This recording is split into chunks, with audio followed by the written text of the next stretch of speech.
So this is what we like to call our family photo. Essentially, these are all the red partners that we call them for now.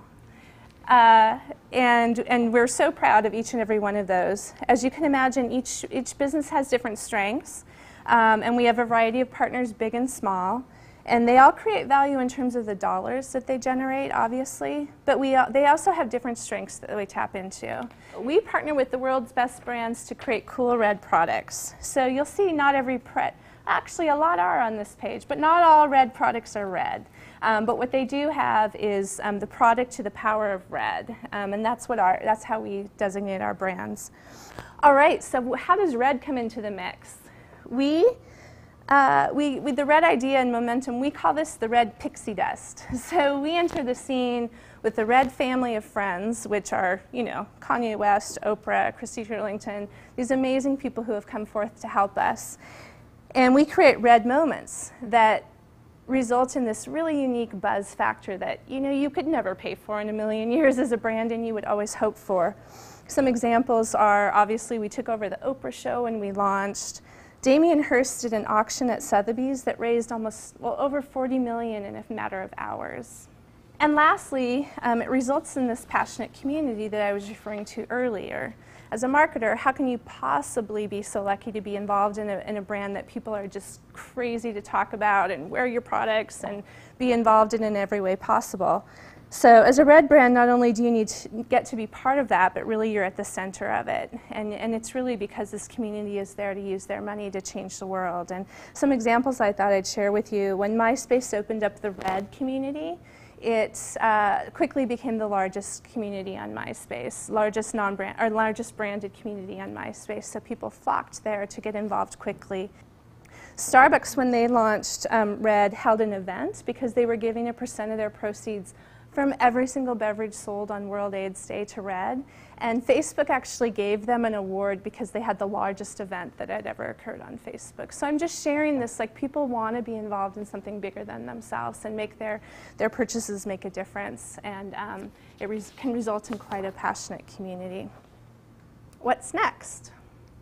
So one thing that I found interesting when Renee had asked me to come and speak today was that your topic and what you all have been kind of focusing on were, you know, marketing during a recession. And obviously, as we sat down to do our planning this year, we thought a lot about that. And we had this hypothesis that branding and cause marketing and red could really make a difference during a recession. And so we went out to kind of prove that, and we found a lot of support for that thinking.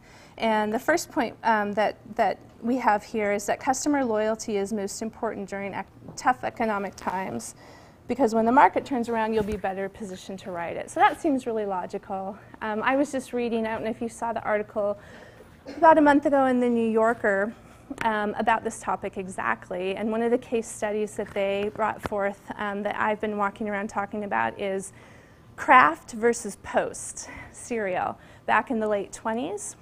And so obviously they're heading into the Depression, times were really tough. Post cereal cracked down, you know, made all their cutbacks, buttoned down the hatches, made sure they were ready to get through the Depression as well as they could. And Kellogg's took the exact opposite. It's Kellogg's took the exact opposite approach, and they tripled their investment. They launched Rice Krispies. They decided to really double down during this time and spend more. Both companies could afford to do that, but they just took different approaches. You could see probably one or the other being perfectly logical. So coming out of that in the early 30s, when they were still in the Depression, Kellogg's took the lead position in the marketplace. And to this day, both brands still point to that moment in time as the reason they hold the leadership position. So the article went on to give several other examples of ways that you can invest in your brand during these times in a smart way and really come out ahead. So as we're working with our partner organizations, we've really been holding that hypothesis true. And we've been talking about how not only can you invest in your brand, but you can do that uniquely with Red right now. Not only because of the recession, but because, I mean, how many times have a president been listed as one of the top brands that you most admire. And the impact that Obama's having in terms of, you know, personal involvement in your communities and the, we'll call it the green movement, people are quite keen on knowing how they can help and how they can get involved. And so red is definitely a way that brands and cause marketing in general can leverage that. So some of this other research goes on to say things like, there's a study from the Edelman Good Purpose folks, and they are saying that across the globe, people's sense of commitment to helping others and to brands and companies that share that commitment remains very strong.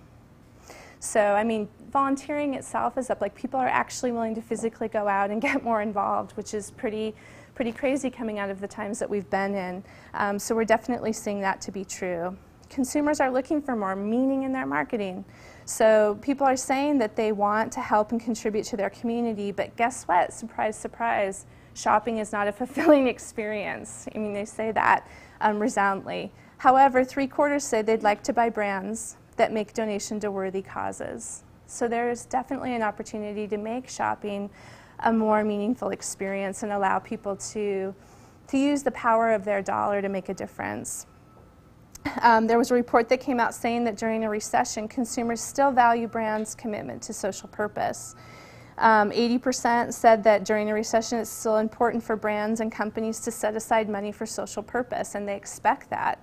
7 in 10 people say that during a recession they will remain loyal to a brand who supports a cause they care about.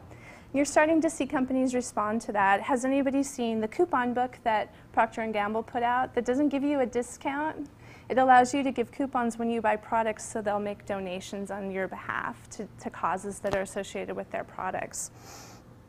And then lastly, consumers just being more involved in social action. I've been talking about that throughout. The statistic is that 82% of consumers say they can personally make a difference by supporting a good cause, and they're willing to change their own consumption habits in order to make tomorrow's world a better place. So this lays a great foundation for the work that we're doing with our partners and new partners coming on board. Even during these times, it's been really surprising to us. So our partners themselves, we're finding, are much more willing than ever to take risks that they wouldn't have before and to partner with each other because they're seeing that all boats rise. They're not as protective of their brand versus someone else. It's like, you know, put your hand out and let's help each other today, and what can we do that's unique around red to make a difference? So we're seeing some really exciting things come to the forefront around that.